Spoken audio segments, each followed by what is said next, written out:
Hi, this is P.J.Proby. I've just popped into Vinyl107, and which is my favorite station around here, and I hope you all are listening in. He plays some Sagaciating, Sagubiating records. At least that's that's what I have to say about it. And I'll see you guys around. If you're out there, we're out there. I do thank you very much, PJ.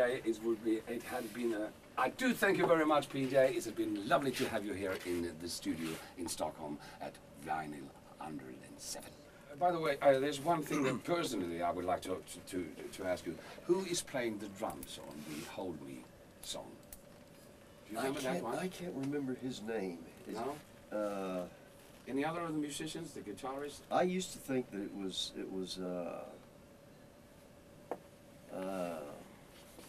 that guy who's living in Arizona now. Oh. The crazy drummer. Yeah. Man, I mean, he was nutting a fruitcake. Ginger Baker. Yeah. I used to think it was Ginger. Yeah. See, all those guys were about 16 or 17 then. Yeah, Jimmy Page was 14.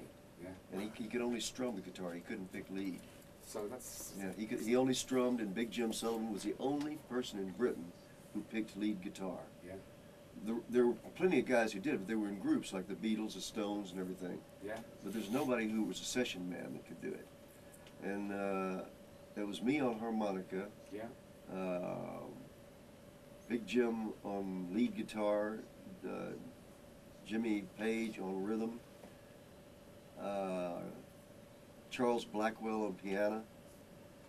And I really can't for the life of me. I keep wanting to say Ginger Baker, but it might be somebody else. It's a rough version.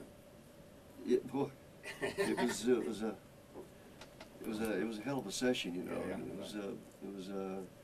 none of us were anything then. I mean, right after that session, I got on an airplane, flew back to Los Angeles, and took my job back at Warner Brothers as a stuntman. Yeah. And a motorcycle delivery boy in the afternoon. You were a stuntman? Yeah, I was a stuntman for Warner Brothers for 3 years. Amazing. And now moving to Boston. Anyway, PJ, I do. And that ain't a stunt. That ain't no stunt, baby. I do thank you very much for coming here, and have a good time. The rest time you stay here in Stockholm, and maybe forever here in Sweden. I hope so. Thanks. Thanks a lot. I think we're going to cut out some really nice things in that one. Yeah? Yeah, here's my hand. Thank you very much. That was a good one. Yeah, really. You can make something of that. Yeah, we can make something of it. I'm just going to put... Stop. There it is. After I'd done Together, he came up and said, "Now sing Zing with the Strings of My Heart." I said, "I don't know it." He said, "You should. It's your song." I said, "But I never put it in the act." "That's no excuse. It is your song. You should do it." And so I started trying to learn it on the stage right there in front of him. And he's a power mad guy. And after I hit a bum note, "Dear, it's when you smile at me, done in a melody, after and never will part, dee dee dee dee dee dee dee dee dee dee dee, sing with the and he applauded. Yeah. He didn't particularly want the song, but he wanted me to do as he had said, learn it. And I did it right in front of him on stage. So that's all he cared about was the power. Yeah. He told me to do something, and I did it. I mean, if you should do a small concert or something, just call us and we will bring it on air. If you want to see PJ, or that would be great. Well, that's what I'm here to try and drum up more work. He had to go on stage and do a show that night. And I was there to see him because I said, "You sound like Pitney, you know, you sound like a friend of mine. Yeah. In this, you sound like you're singing like Pitney." Yeah. And he said, "Oh," I said, "No, I'm dying. I'm never going to make it on stage." I said, "You're not if you keep up like that." No. And the minute he got on stage, he was fine. But off stage, he couldn't handle it. No. He was scared to death. That was the only song they have. Yeah, that's the only song they had. Yeah. Yeah.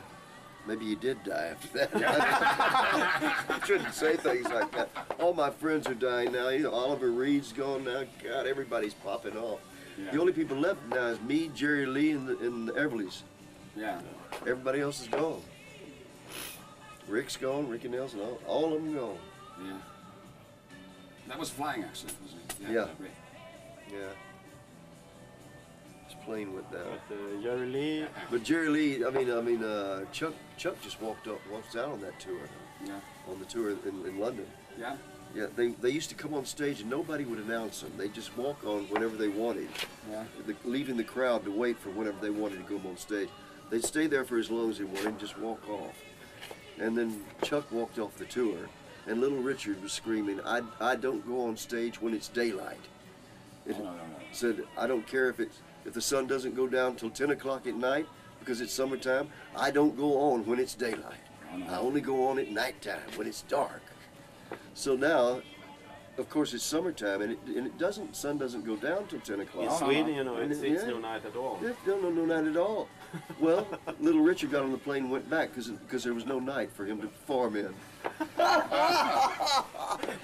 He not only was born black, it has to be black for him to even open his mouth and sing. That's a great story. Oh, I was the only white boy Little Richard ever allowed to sing in his church. Yeah. Oh, yeah? We had the same manager, Bumps Blackwell. Yeah. And I was 18, and Richard let me come down there and sing, and I was the only white boy he allowed. He allowed my guitar player, because Derry asked him. I remember Derry saying, "Do you mind if I play the guitar in your church, Richard?" And I thought, oh my God, bring your guitar to church. This was in the late 50s, you know. Yeah. And Richard just turned to him and said, "You can please the Lord in any way you want.